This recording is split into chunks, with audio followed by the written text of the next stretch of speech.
On the Supreme Court, the conservative majority is moving fast and breaking precedent. In the lower courts, unseen forces quietly foment a revolution.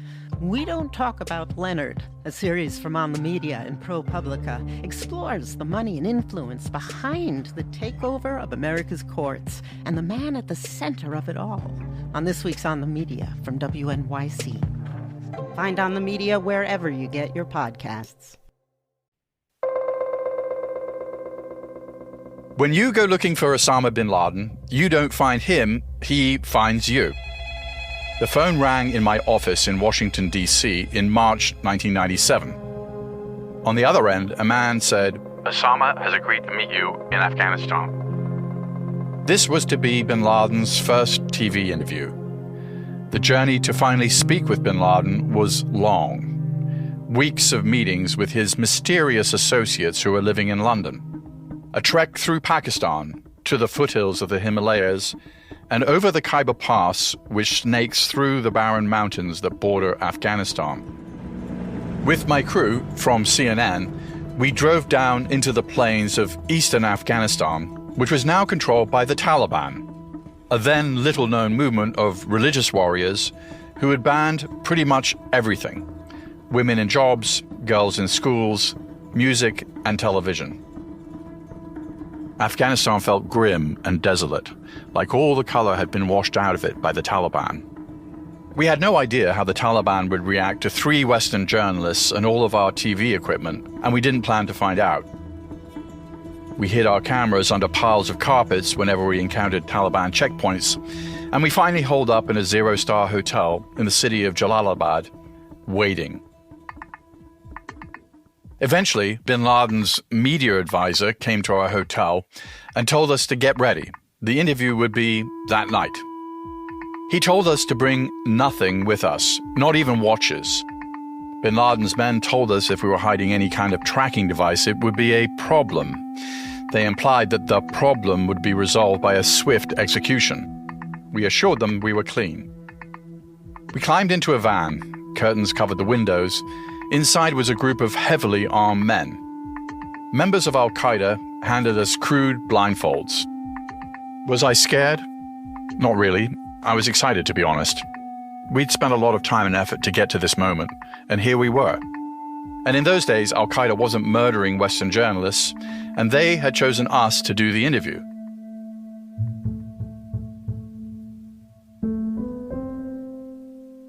Back then, I knew very little about bin Laden. I wasn't even really sure what he would look like. At the time, there were almost no photos of him. As we drove through the mountains, I tried to imagine what he would be like. I pegged him as some sort of table-thumping revolutionary. We arrived at a small mud hut after nightfall.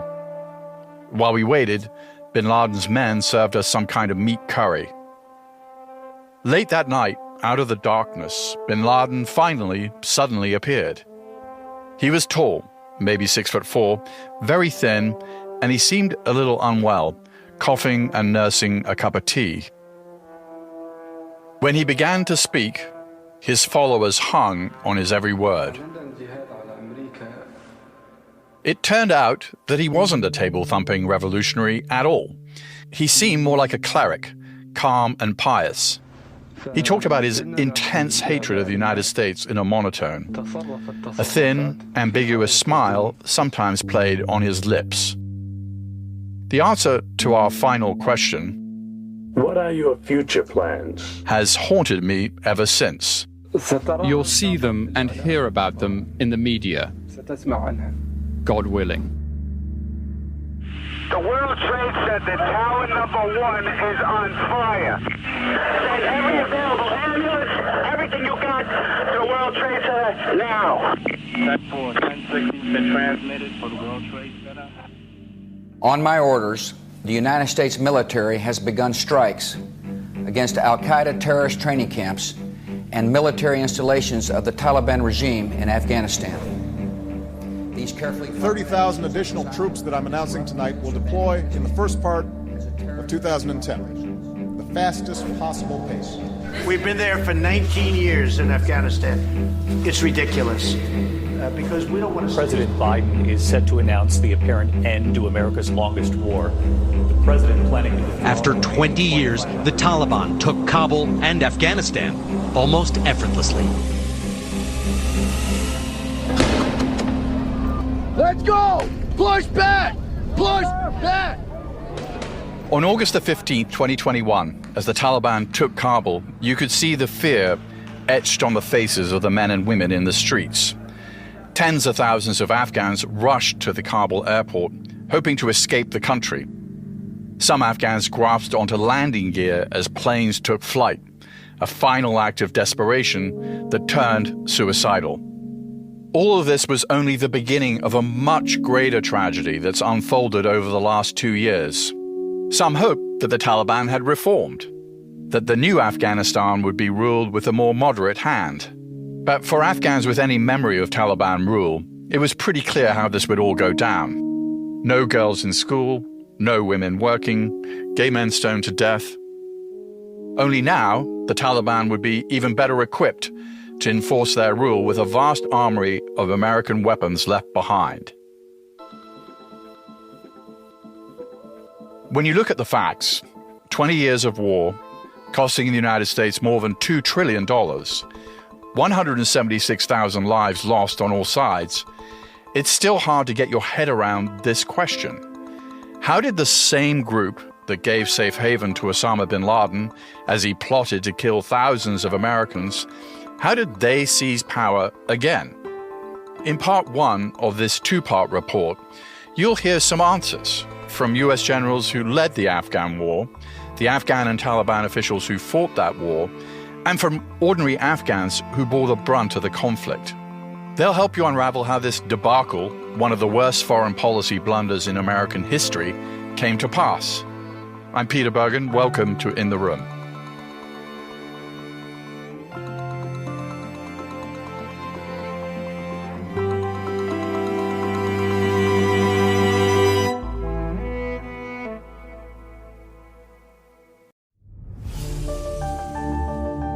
Just a quick note before we get into the story. I hope you'll go to audible.com/news, where you'll find my recommendations for other news, journalism, and non-fiction listening. That's audible.com/news. Now, let's get back to the show.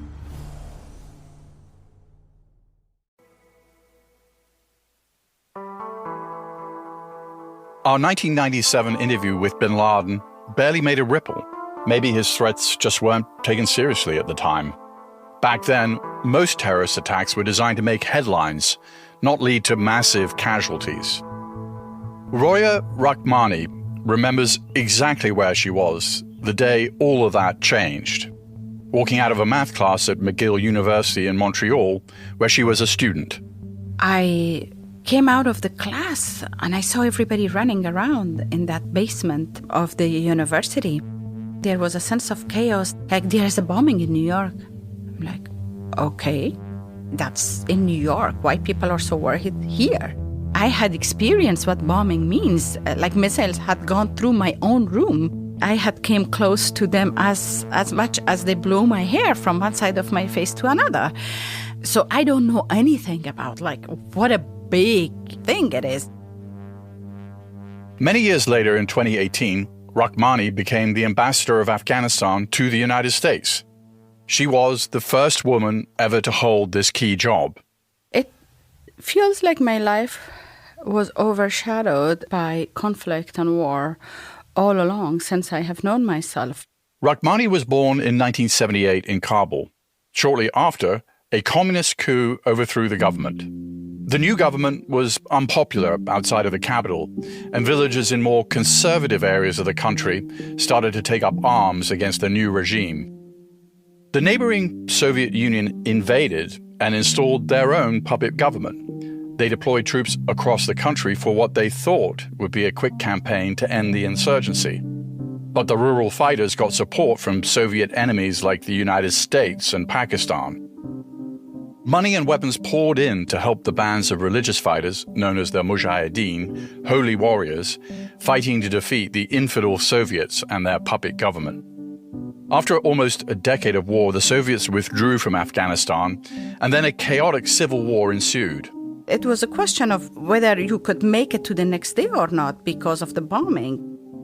And we set for Pakistan, and the idea was that we are not going to stay. The maximum time that we would stay there would be 4 months. That turned for my family to be 10 years.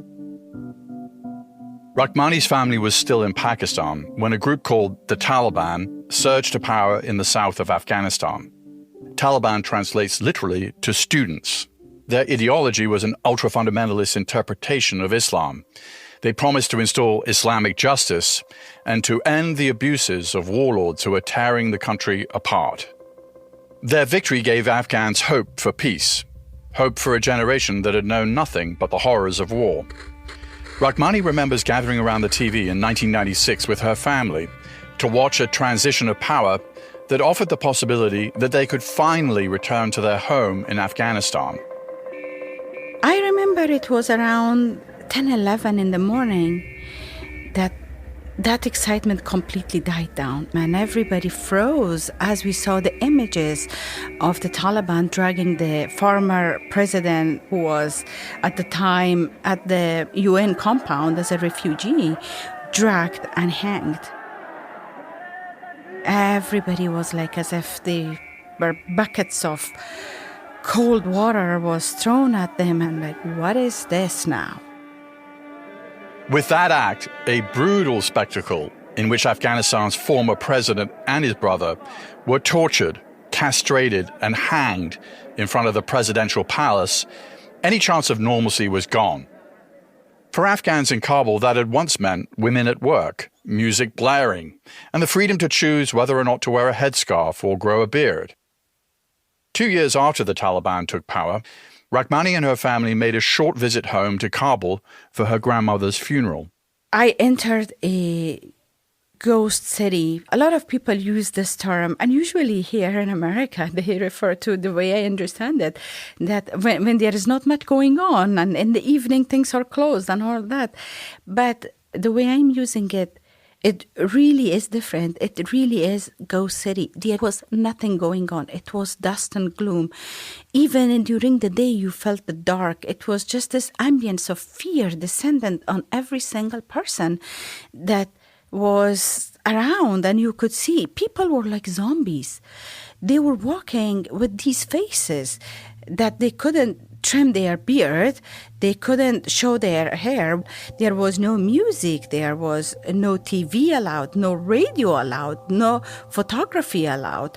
There were no jobs and nothing was going on. You would just see in huge pickup cars, sometimes soldiers who were patrolling, moving by, and everybody froze around them. It was a city of zombies and ghosts.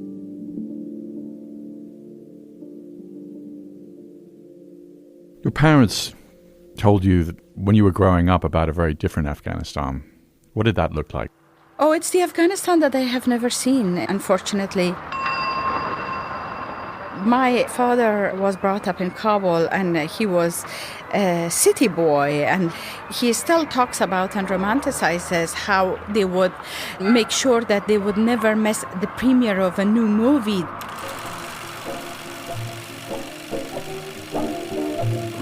آیا شما نمی‌گید که نه از کدام مورد تازه شما قراره راست چه بگویم یاد خاطره بر وقت شادی. And they would tell me that this cinema or that theater would not allow people if they were not very well dressed. We looked at some pictures of my mom's wedding, and I'm like, this is way too modern. I would like to have a hairstyle like my aunt when she did in my mom's wedding.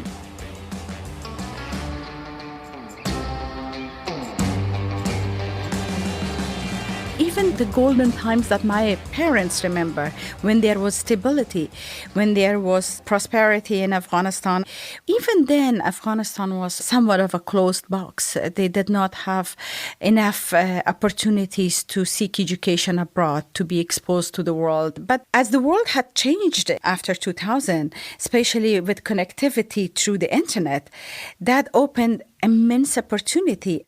Ironically, while the U.S. military intervention after 9/11 embroiled Afghanistan in yet another war, it also created more opportunities for ordinary Afghans to be connected to the outside world, to work at organizations supported by the foreign aid that was pouring into the country, and to study at institutions like the American University in Kabul. But soon, the US was distracted by a second war, this one in Iraq. The Taliban used this opening to regroup next door to Afghanistan in Pakistan and began launching a horrifying series of suicide attacks.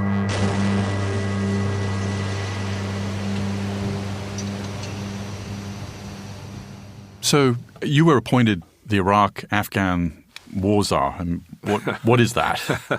This remains a very good question, Peter, some decades later.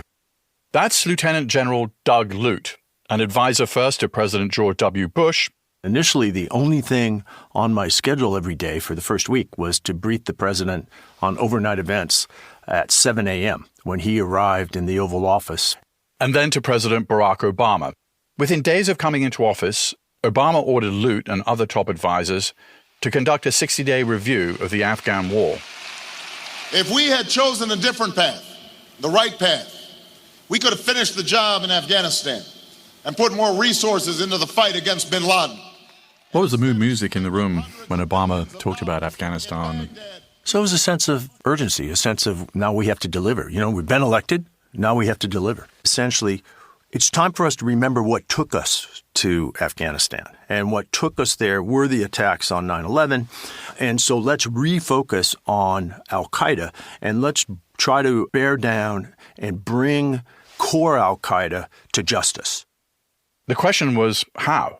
In the fall of 2009, Obama presided over a series of lengthy debates in the White House between his top generals and his national security advisors. Obama listened to those deliberations in his analytical, methodical style without giving much of an indication of where he was going to land. He was scheduled to unveil the plan publicly at a speech at West Point on December 1st.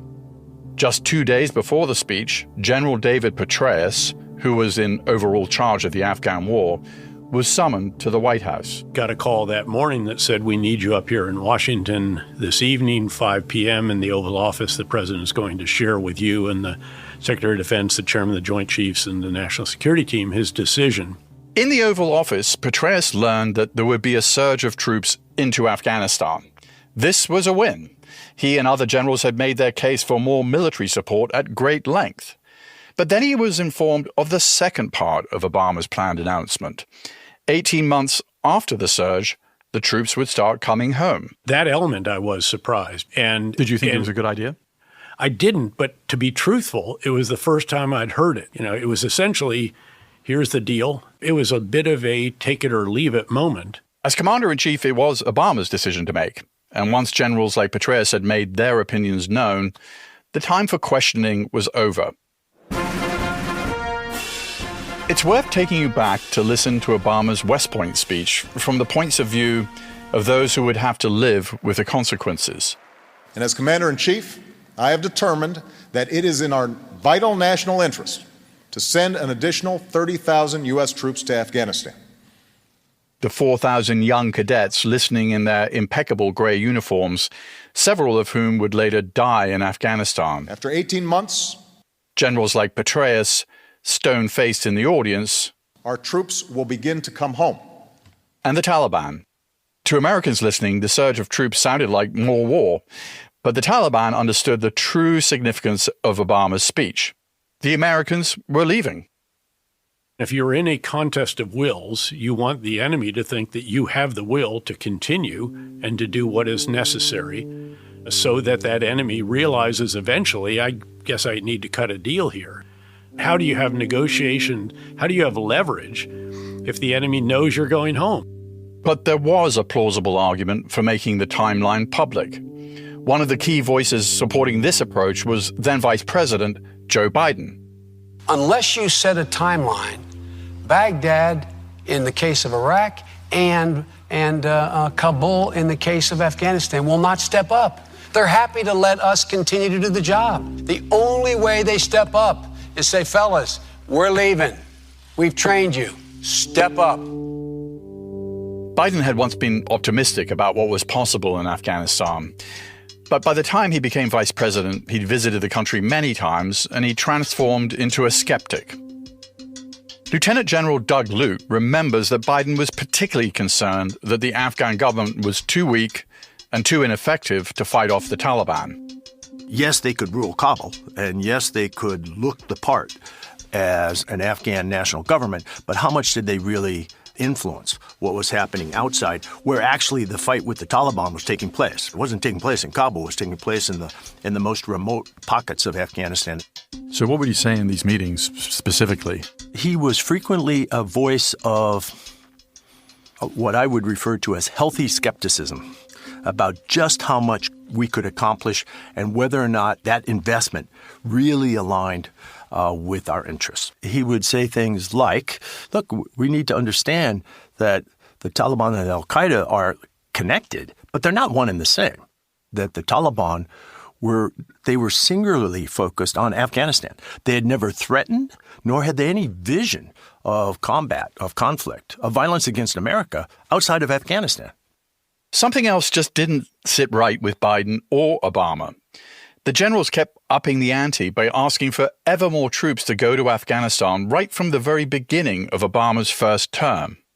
President Obama had approved a request which had been transitioned from the Bush administration for an additional 20,000 troops. And those troops were flowing into Afghanistan. So there was this impression that he had already authorized a troop surge early in 2009. And now we're in August, September of 2009, and there's another 40,000 troops on the table. So the military came in with, as they always do, with sort of three options. One, you've studied us too closely, Peter. Yeah, sir. I think one was 10,000 troops, one was 40,000 troops, right, and one was 80,000. Everybody knew 80,000 was impossible, and the military was hoping for 40,000. But how was that received by Obama and Biden? Well, that caught the White House somewhat by surprise.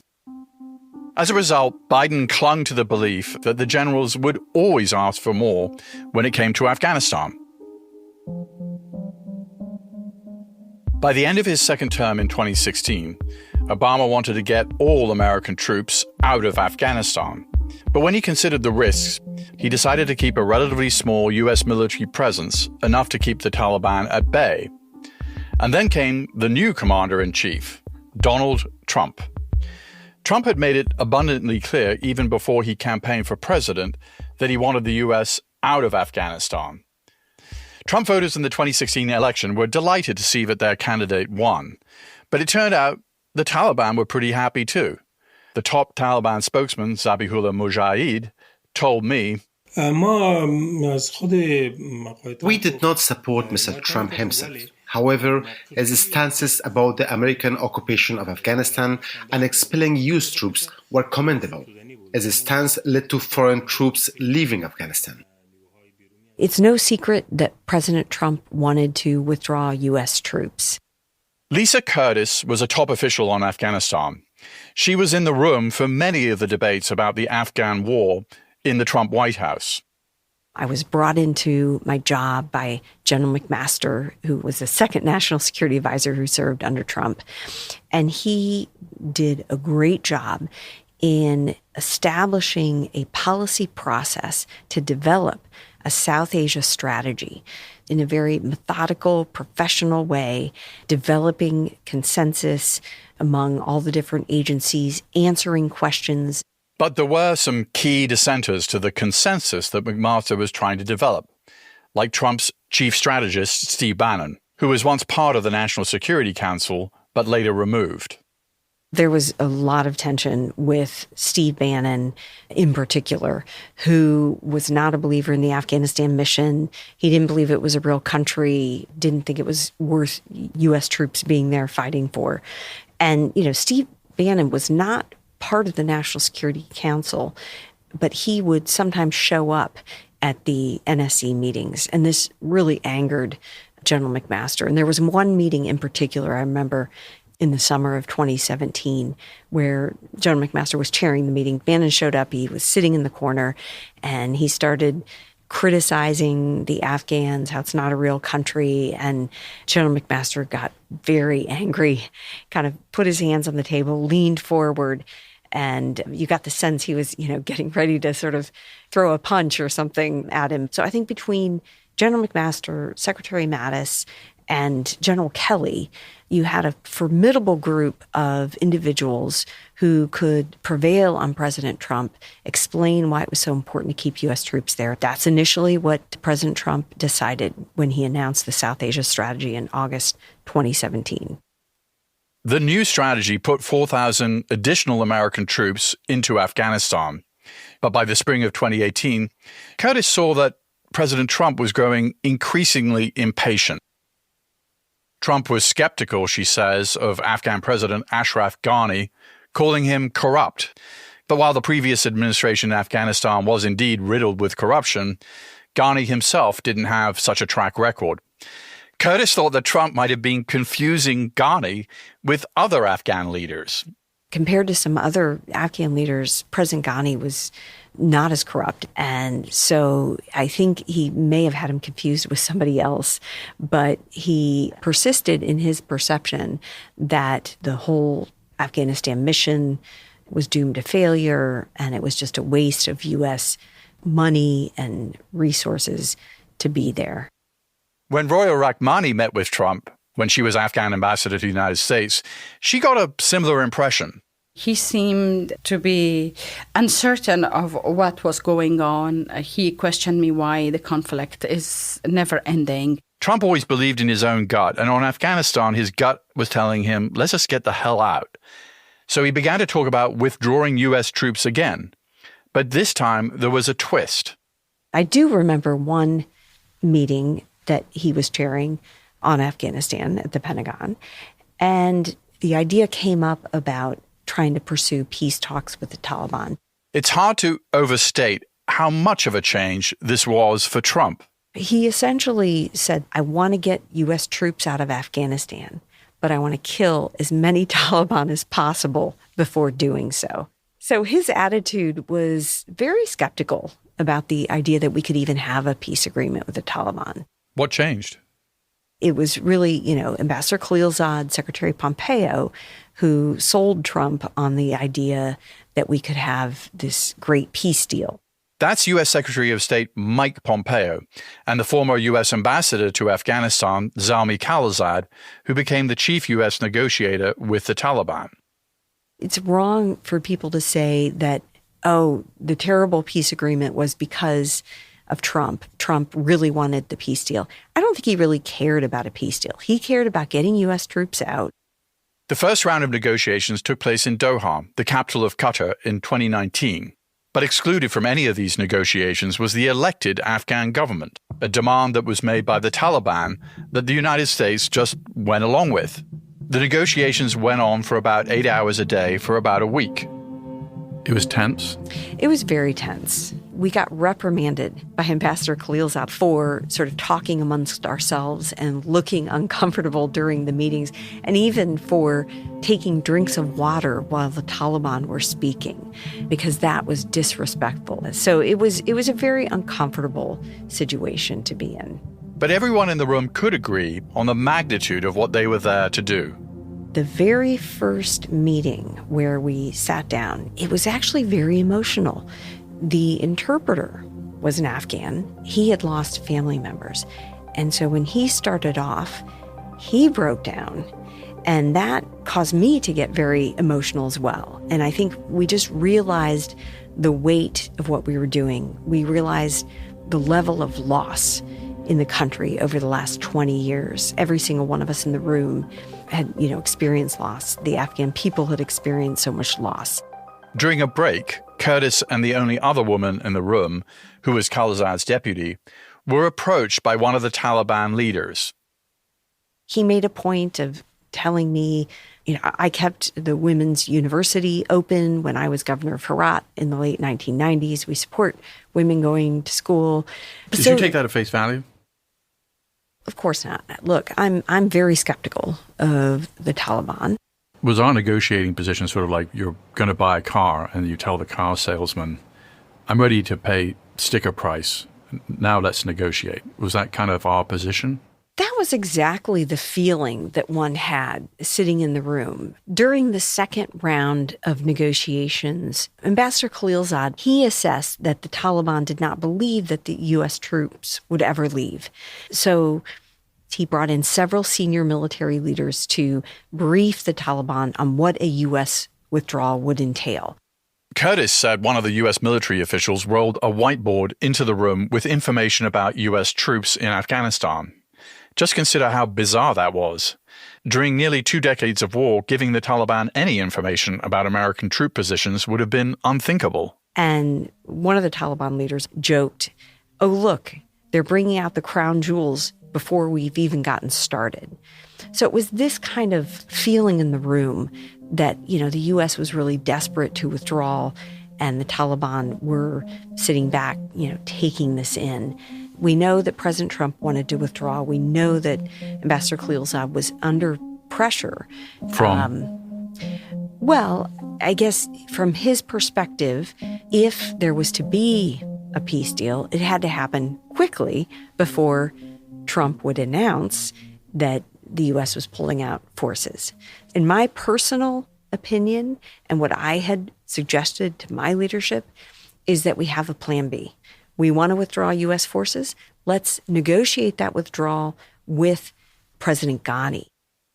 The elected Afghan government. The elected Afghan government. But instead, the way the peace deal was carried out with the Taliban, it sort of looked like the U.S. was changing horses midstream, that we simply were shifting our support to the Taliban. And I think it demoralized the Afghan government, which also contributed to the quick fall of the Afghan government. Afghan officials had the nominal support of the U.S., and yet here was the United States negotiating with the enemy. Curtis couldn't believe what was happening. This was devastating for me, and I had to consider many times whether I would resign from my position. Martine Beck, President Ashraf Ghani's chief of staff, felt betrayed. Afghanistan was, unfortunately, was handed over to the Taliban through the deal. The United States should not have excluded the Afghan government. Why? Because we were actively fighting against the Taliban. It was not the U.S. Army. U.S. Army was just behind doing little. How could you end the war excluding one of the main party? And you directly talk with the Taliban, and whatever they want, you easily give it to them. And indeed, it did seem that the Taliban got everything they wanted. They wanted their prisoners released, so American negotiators pressured the Ghani government to free 5,000 Taliban prisoners, many of whom reportedly went right back to the battlefield. While the Taliban did release 1,000 Afghan soldiers that they were holding as part of the prisoner exchange, they also continued to hold an American citizen they'd taken hostage months earlier. Zalmay Khalilzad, who was leading the negotiations for the Trump administration, was determined to make a deal. Even a deal that didn't mention women's rights or human rights. Even a deal that freed 5,000 Taliban prisoners without getting just one American hostage back. The question is why? Why did the world's biggest superpower give away pretty much the whole store to a rebel group with a long track record of harboring terrorists? Khalilzad declined multiple interview requests with us, so I put that question to those who'd worked with him, people like Lisa Curtis, who'd spent months observing him in the room. What was Khalilzad's motivations in all this? Oh, I cannot say what Ambassador Khalilzad's motivations were. He had been dealing with these issues for so long. He knew all of the players. Maybe he thought that he was helping to end the violence and bloodshed.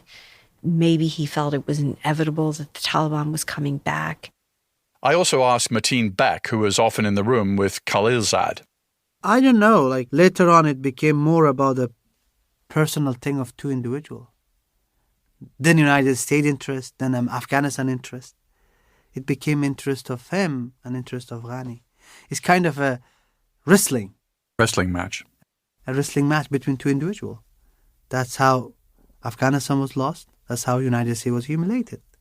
I think these two individuals has to be held accountable and put on trial. They are responsible equally. A wrestling match between Khalilzad, the chief negotiator for the US, and Afghan President Ashraf Ghani. Two men who should have been on the same team, but whose unusual relationship made things complicated. They'd known each other since they were high school students. Both won scholarships to study in the US. Khalilzad received his PhD from the University of Chicago, while Ghani's doctorate was from Columbia. Khalilzad was always more the backslapping glad-hander of the two, while Ghani was an intellectual technocrat.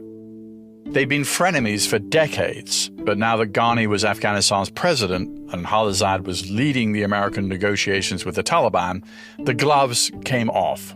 Let's put it simply, they loathed each other. I wanted to hear about President Ghani from the perspective of my close friend Yanni Koskinas, who'd served in Afghanistan as a colonel working with U.S. Joint Special Operations Command. He's known Ghani for more than a decade. President Ghani was an academic, a hardworking man that I think he was intellectually, probably one of the smartest guys in the room, always. But he can't run a business. He can't run a government that way. We could see this. We never focused one day on fixing this. We focused so much on fixing the Taliban, which we had no influence over, okay? And we spent the littlest of times trying to fix something like the Afghan government, which we had enormous influence over because we were paying the bills. It's a familiar story. A student of recent American history might conclude that it was simply par for the course. The US had thrown its support behind the battle in Afghanistan, and then, once it was no longer politically popular back home, packed up and left. The weapons to be stockpiled, the factions to fight, the citizens to suffer. In the 1970s, that's the way the story had played out in Vietnam.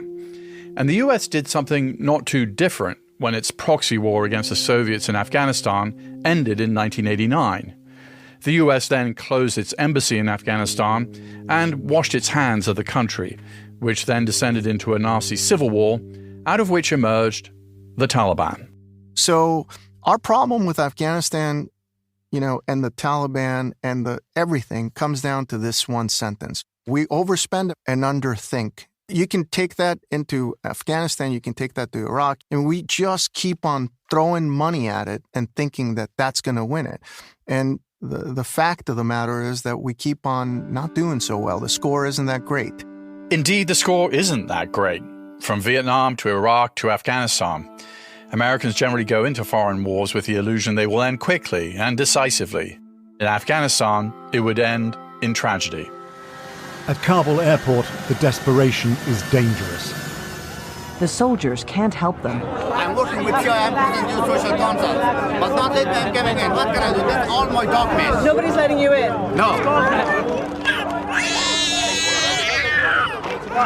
Medics rushing from the next casualty to the next and the next. And then what we feared, the inevitable.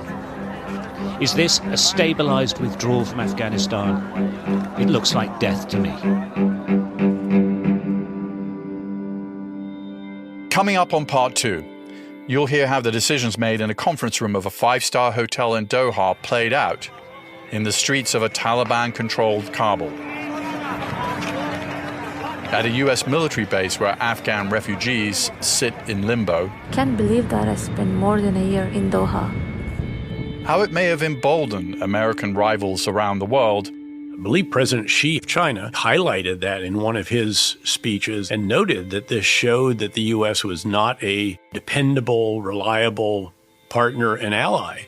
And how it affects your safety today.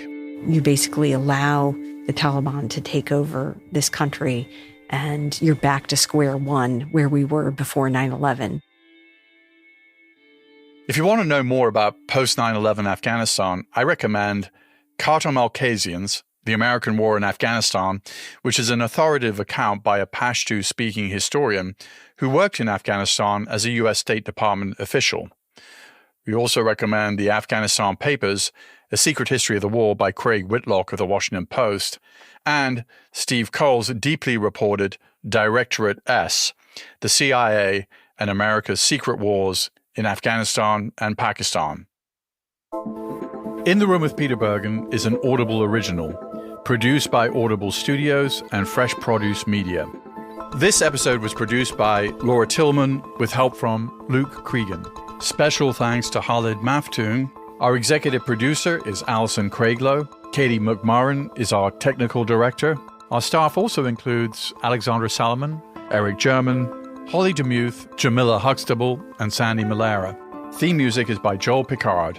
Our executive producers for Fresh Produce Media are Colin Moore, Jason Ross, and Joe Killian. Our head of development is Julian Ambler. Our head of production is Eleanor Bavietz. Eliza Lambert is our supervising producer. Maureen Traynor is our head of operations. Our production manager is Hermenio Ochoa. Our production coordinator is Henry Koch.